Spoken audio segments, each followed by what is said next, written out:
Alright, Hopper, here I have you side by side. It's one of the best pitchers in baseball.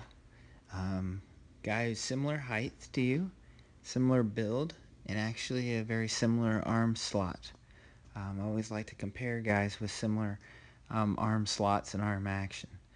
It's Noah Syndergaard. He's in single A. He's a little more refined now, but he's still throwing upper 90s, 100 miles an hour here.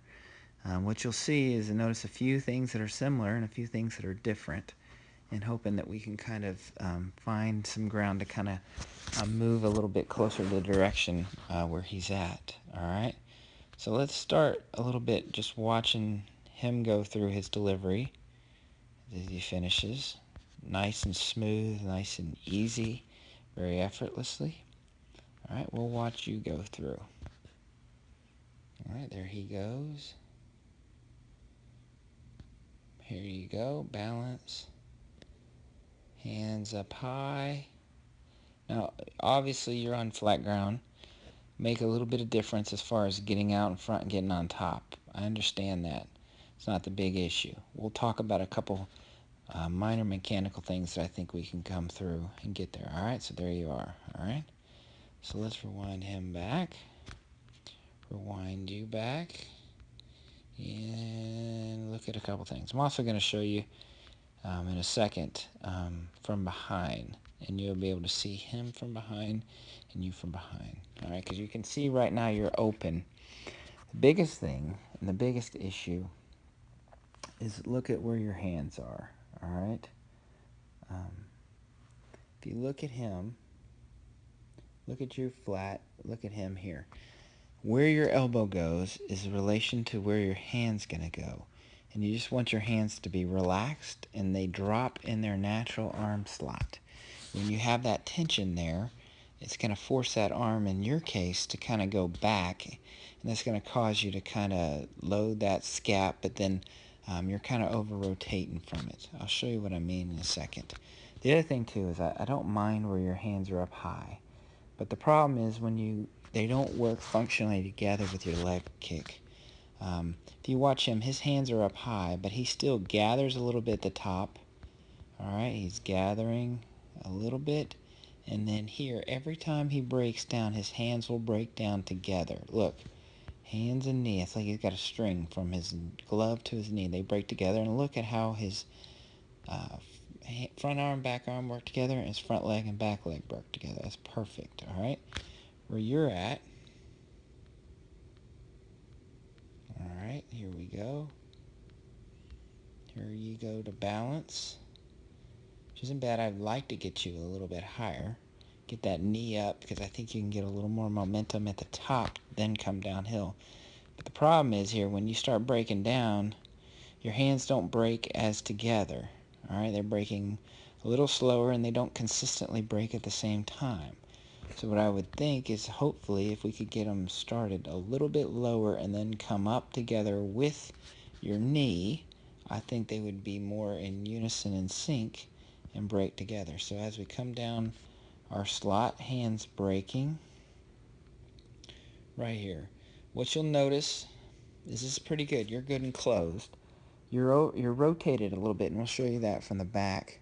But if you look at him, he is still good and closed.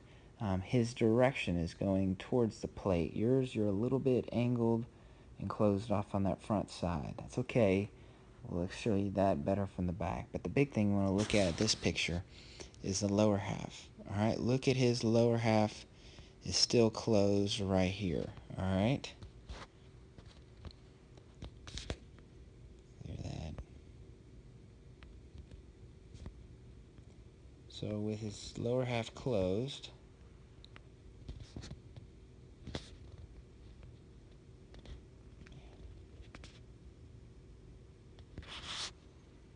alright, so we're back. Had a little illustrator problem, but here we go.